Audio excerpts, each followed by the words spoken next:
Boa noite, eu sou o Bernardo e juntamente com o Lucas nós vamos apresentar agora o nosso seminário 3, referente a regime transiente de Transcal. Então, para a nossa situação, nós consideramos um copo de vidro com uma tampa totalmente isolante, para que assim a transferência de calor entre o meio e o líquido possa ser desprezada. E a água no seu interior a uma temperatura ambiente de 25 graus Celsius. Aí, dentro desse copo foi colocado um cubo de gelo, medindo 3 centímetros de largura, a menos 10 graus Celsius, estando ele totalmente submerso. Aí nós temos os valores de condutividade térmica do gelo, coeficiente convectivo da água, e nós precisamos saber quanto tempo que levaria para esse cubo de gelo começar o processo de fusão, sendo que ele ocorre a 0 graus Celsius. Nós temos aí embaixo também o valor de densidade do gelo e de calor específico do gelo. E como dados, nós vamos ter a temperatura do ambiente, da água e do gelo, coeficiente convectivo da água e a condutividade térmica do gelo, além da temperatura final, a densidade e a capacidade térmica do gelo. E nós precisamos encontrar o tempo necessário para que esse gelo comece o processo de fusão, que ocorre também a 0 graus Celsius.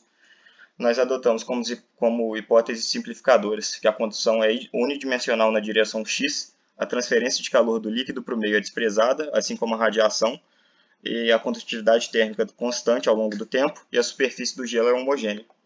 Esse daí é o nosso esquema, tendo o gelo aí os 3 centímetros de largura na sua face, ele estando a menos 10 graus Celsius e a temperatura do ambiente a 25 graus Celsius.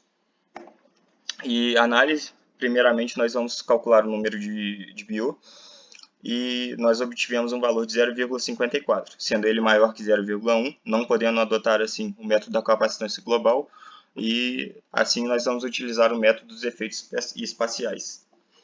Depois disso, nós vamos calcular a temperatura adimensional para a parede plana, que é a parede do cubo de gelo, e para calcular isso, nós vamos precisar do C1 e do zeta1. E com isso, nós vamos obter um valor de 0,67402 para o zeta e de 1,07 para o C1. Com isso, nós também temos que a temperatura inicial é de 263 Kelvin, a temperatura do infinito, que seria a temperatura ambiente, é 298 graus Kelvin, e a temperatura que nós precisamos de achar é de 273 Kelvin. Com isso, nós igualamos as equações e substituímos os valores e obtivemos um valor de 0,71428. Com isso, nós precisamos achar a temperatura na superfície do cubo de gelo, tendo assim um x igual a 1. Para isso, nós isolamos o número de Fourier para resolver a equação, obtendo um valor de 0,899. E assim nós temos que a fórmula do número de Fourier é dada pela difusividade térmica vezes o tempo, dividido pelo comprimento característico. Mas como queremos encontrar o tempo, nós isolamos o t e obtemos assim aí é a fórmula de difusividade térmica que a gente usou para achar o alfa de 1,14 vezes 10 a menos 6. E por fim, utilizando a fórmula que eu mostrei anteriormente para isolando o tempo, nós obtivemos um valor de 11,8 minutos, que seria para o gelo atingir a temperatura de 0 graus Celsius.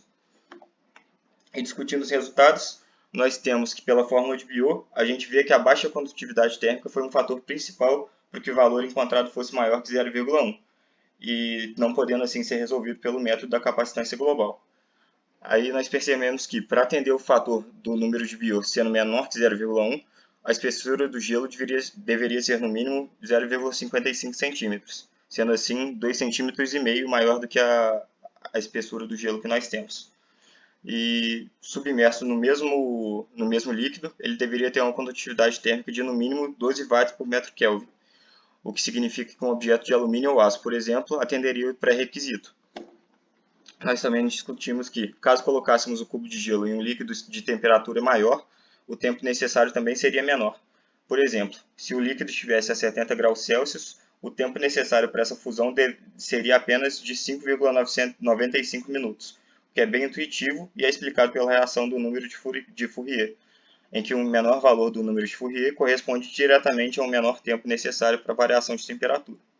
E apesar de relativamente coeso, o tempo necessário para a fusão ainda apresenta erros devido às simplificações que nós utilizamos para a resolução e outras hipóteses que também estão presentes no dia a dia. E essa foi nossa apresentação.